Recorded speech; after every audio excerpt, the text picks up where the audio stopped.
बोलिए दशा मात की जय। 2026 में दशा माता का व्रत अपने आप में कई तरह के दुर्लभ और श्रेष्ठ सहयोग के साथ हो रहा है। इस बार दशा माता का व्रत आपको कैसे करना है, व्रत में क्या खाना है क्या नहीं, आइए वीडियो में बताते हैं। कौन से उपाय आप करें ताकि पूरा साल परिवार सुख शांति से पूर्ण रूप से दशाओं से मुक्त हो और पुत्र की प्राप्ति, सौभाग्य, पति, बच्चे और आपकी उन्नति हो। वीडियो को सुनिएगा, अंत तक बने रहिएगा। घर पर रहकर या पीपल पेड़ की जड़ में कैसे पूजा करनी है, शुक्रवार है तो किन नियमों का आपको ध्यान रखना है, राहु काल के अशुभ समय की भी जानकारी इस छोटे से वीडियो में आपको प्राप्त हो जाएगी। आप अंत तक बने रहिएगा। जैसे कि दशा माता व्रत करने से घर की सभी दशाएं सुधरती हैं, सौभाग्य बढ़ता है और जीवन में हर स्वरूप में उन्नति होती है। इस बार 2026 में दशा माता का व्रत आप जानते होंगे 13 मार्च 2026 दिन शुक्रवार के दिन हो रहा है। पंचांग में मैं पढ़ रही हूँ, इस दिन पूर्वाषाढ़ा नक्षत्र है और व्यतिपात योग का निर्माण हो रहा है। शास्त्रों में लिखा गया है जब भी व्यतिपात योग में कोई व्रत उपवास पड़ता है ना, तो अन्य दिनों की अपेक्षा यह ज्यादा फल देने वाला होता है। शुक्रवार माँ लक्ष्मी का दिन है और शुक्रवार के दिन पीपल पूजा करने से अन्न धन के भंडार भर जाते हैं। आप सभी को दशा माता व्रत करने से पहले ही सुंदर रूप में भगवान का ध्यान स्मरण करना है और दशा माता की जय, दशा माता की जय, श्री शिवाय नमस्तुभ्यम, क्योंकि यह माँ पार्वती की ही एक स्वरूप मानी जाती है दशा माता। कभी भी जिस दिन आपका दशा माता व्रत हो, पीपल पेड़ की पत्ती आपको नहीं तोड़नी है, टहनी नहीं तोड़नी है। अगर आप घर पर पूजन कर रहे हैं तो दशा माता के निमित्त जो पीपल पेड़ की टहनी आप लाएंगे, एक दिन पहले आप लेकर आइएगा, इस बात का ध्यान रखें। अब सरल इसकी पूजा विधि होती है, कठिन नहीं है। लाल या पीले ही रंग के कपड़े पहने, काले नीले सफेद पूजा में ना पहने कपड़े, सादे पानी से बाल धोने में कोई बुराई नहीं है। शुक्रवार का दिन है परंतु साबुन शैम्पू न लगाएं, क्योंकि आजकल साबुन शैम्पू में भारी मिलावट है। एक दिन पहले ही जब दशा माता का आप व्रत करेंगे, उससे पहली रात्रि प्याज, लहसुन, तामसिक चीजें जो उड़द की दाल, मसूर इत्यादि होती है, इनका त्याग कर दीजिएगा। आप सभी दशा माता व्रत के दिन सुबह जल्दी उठे, नहाने के पानी में गंगा जल डालें, सूर्य भगवान को सबसे पहले जल चढ़ाए। अब पूजा का शुभ मुहूर्त कौन सा रहने वाला है, देखिए इस दिन जो दशमी तिथि है वह पूरे दिन सर्वश्रेष्ठ रूप में हमें प्राप्त हो रही है और राहु काल का जो अशुभ समय है इस बार दशमी तिथि पर वह हमें प्राप्त हो रहा है 11:01 से 12:31। राहु काल में किसी नए शुभ काम की शुरुआत न करें। राहु काल 11:01 से 12:31 तक हो रहा है, तो इससे पहले पहले अपनी पूजा कर लीजिए और राहु काल से पहले किसी नए शुभ काम की शुरुआत जो आप कर रहे हैं वह कर लीजिएगा। और राहु काल खत्म होने के बाद भी कोई कार्य करना चाहते हैं तो निश्चित रूप से दशमी तिथि है, शुक्रवार का दिन है, अच्छा समय है, कर सकते हैं, परंतु राहु काल का त्याग आप पूजा, दान, पुण्य जो भी कर रहे हैं उसमें त्याग कर दीजिएगा, ठीक है। पूरा दिन चाहे तो ब्रह्म मुहूर्त में कभी भी आप पीपल पूजा कर सकते हैं, शुक्रवार के दिन कोई दोष नहीं लगता है। सरल पूजा विधि रहती है, घर पर भी कर सकते हैं, आप पीपल पेड़ की जड़ में भी कर सकते हैं। एक दिन पहले टहनी आप पीपल पेड़ की अपने घर के गमले में रख लीजिएगा।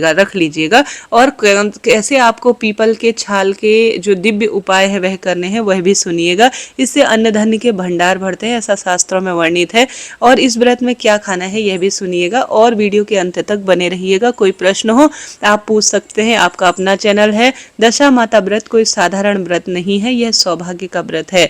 दशा माता जीवन में सब कुछ देती है जिसके लिए आप परेशान है। पहली बार भी नया व्रत शुरू कर सकते तो कोई दिक्कत नहीं। साल में आने वाले विशेष व्रतों में कुछ भी नहीं देखा जाता, निश्चित रूप से व्रत को आप शुरू कर सकते हैं। यह व्रत कभी उद्यापन नहीं किया जाता, जीवन भर जब तक शरीर में क्षमता रहती है दशा माता का व्रत किया जाता है और जो है फिर बाद में अपनी बहू को यह व्रत दे दिया जाता है।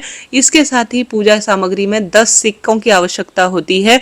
10 1-1 रुपए के या 2-2 रुपए के सिक्के पूजा की थाली में रख लीजिए और 10 पुए बना लीजिए, जैसे कि मीठे पुए बना सकते हैं, 10 हलवे के गोली सी बना सकते हैं या 10 चम्मच रख सकते हैं, परंतु इस दिन 10 अंक का बहुत महत्व है। और आप सभी को 10 फूल रखने हैं और साथ के साथ 10 आपको विशेष तौर पर जैसे कि माता के गहने बनाए जाते हैं, माता दशा माता के आटे से हल्दी मिलाकर गहने टाइप के बनाए जाते हैं। जल का लोटा लेना है जिसमें हल्दी और कच्चा दूध आपको रखना है। एक साथ में आपको गोल बत्ती का घी का दीपक रखना है। कच्चा सूत आपको अलग से ले जाना होगा, जिससे कि आप पीपल पेड़ की परिक्रमा अच्छी तरह से कर पाएं। साथ ही दशा माता के निमित्त आप एक डोरा जरूर लीजिएगा। यही विधान कहता है आप सभी को दशा माता के निमित्त सर्वश्रेष्ठ रूप में एक कच्चा सूत 10 गांठ लगा हुआ, भले ही वहां बैठकर आप कच्चे सूत की गांठ लगाकर अपने लिए गले में पहनने के लिए आप एक धागा खुद से बना सकते हैं, नहीं तो बाजार में भी पीला धागा मिल जाता है 10 गांठ का, जो कि दशा माता का गांठ का धागा कहा जाता है। तो इन सामग्री को लेकर आपको चले जाना है पीपल पेड़ की जड़ में। और साथ में काजल, मेहंदी और अक्षत, रोली, चंदन मोली, ये सब चीजें भी ले जानी है। हल्दी भी ले जानी है पिसी हुई। यही सामग्री पर्याप्त रहती है। अब दशा माता का जो डोरा है वह कितने दिन पहनना होता है, यह प्रश्न आता है।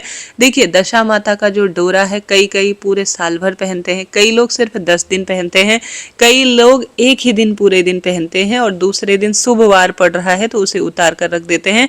आप इस तरह से कर सकते हैं कि आपके यह शुक्रवार को पड़ रहा है तो आप रविवार या सोमवार को इसे उतार कर अपनी तिजोरी में रख दीजिएगा। पुराना वाला जो दशा माता का डोरा है वह पीपल पेड़ की जड़ में दाब कर रख दिया जाता है। कई क्षेत्रों में संपूर्ण रूप से पूरे साल ही दशा माता का डोरा लिया जाता है। आप सभी को पीपल वृक्ष की जड़ में या घर पर पीपल का जो लाए हैं पेड़ का एक स्वरूप, उसे आप सभी को सुंदर भाव सच्चे मन से सबसे पहले दशा माता का ध्यान करते हुए जो दशा माता का स्मरण आप ध्यान करें और जो कच्चा दूध और जल लेकर गए हैं पीपल वृक्ष की जड़ में अच्छी तरह से पहले सिंचित कीजिए। ठीक है, पहले पीपल पेड़ को सिंचन किया जाता है।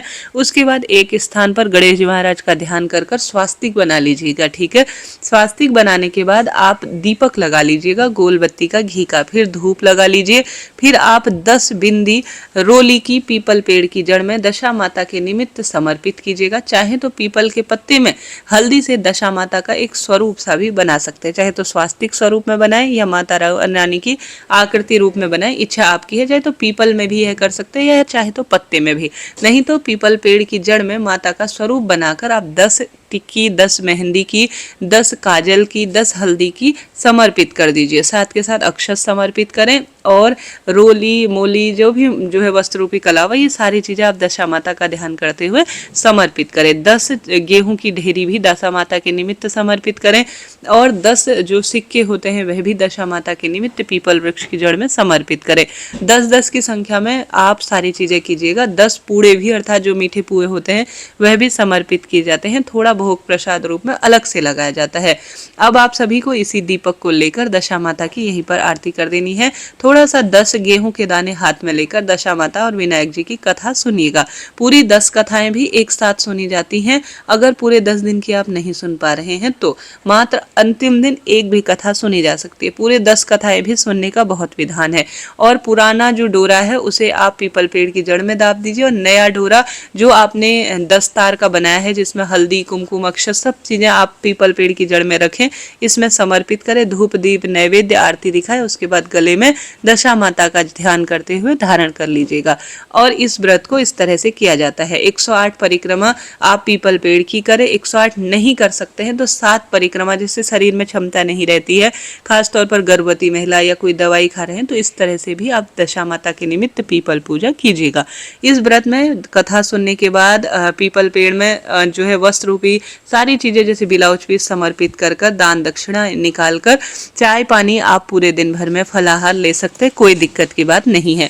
जो आपने वहां पर पुए समर्पित किए हैं ना 10 की संख्या में सिक्के, ये अपनी सास को दिए जाते हैं बायने के रूप में। कई लोग जो कथा सुनने वाली महिला होती है उन्हें भी दान में दे देते हैं, इच्छा आपकी है। इस तरह से बड़ों को प्रणाम करते हुए दशा माता का पूर्ण विधान करें। दिन में एक बार कथा सुनने के बाद चाय पानी फलाहार ले सकते हैं। शाम को एक नक्त भोजन कहते हैं, जैसे एक नक्त व्रत कहा जाता है, अर्थात शाम को एक बार आप जो है खाना खा सकते हैं। मीठा ही जो है खाना होता है और गेहूं से बनी हुई रोटी, इनका ही सेवन किया जाता है हमारे क्षेत्र में। तो आपके क्षेत्र में थोड़ा सा जो है चेंजेस हो सकते हैं, परंपरा अलग रहती है, तो उस अनुसार आप कीजिएगा कार्य। इस तरह से मैंने पूरी बात आपको बताई दशा माता से संबंधित। इस दिन एक विशेष उपाय किया जाता है कि जो पीपल वृक्ष की छाल होती है ना, उसे अपने पल्लू में लाकर या अपने साड़ी के आंचल में लाकर, दुपट्टे में लाकर साल भर के लिए पीपल वृक्ष की छाल को तिजोरी में रखा जाता है। इससे घर में सुख समृद्धि आती है और पुराना वाला विसर्जित किया जाता है। साथ के साथ आप जानते होंगे शुक्रवार की तिथि है, घर के दरवाजे पर दीपक जरूर से लगाइएगा। साथ के साथ पीपल सींचने का, परिक्रमा का इस दिन बहुत महत्व है। खीर का इस दिन भोग माँ लक्ष्मी को लगाकर दान करना, गौ माता को खिलाना, कन्याओं को दान में देना सुख समृद्धि के कारक के रूप में जाना जाता है। तो दशा माता व्रत इस तरह से मैंने पूरी बात आपको बताई। वीडियो उपयोगी रहा हो तो जय दशा माता कमेंट्स में लिखे। कोई प्रश्न हो तो निश्चित रूप से आप पूछ सकते हैं।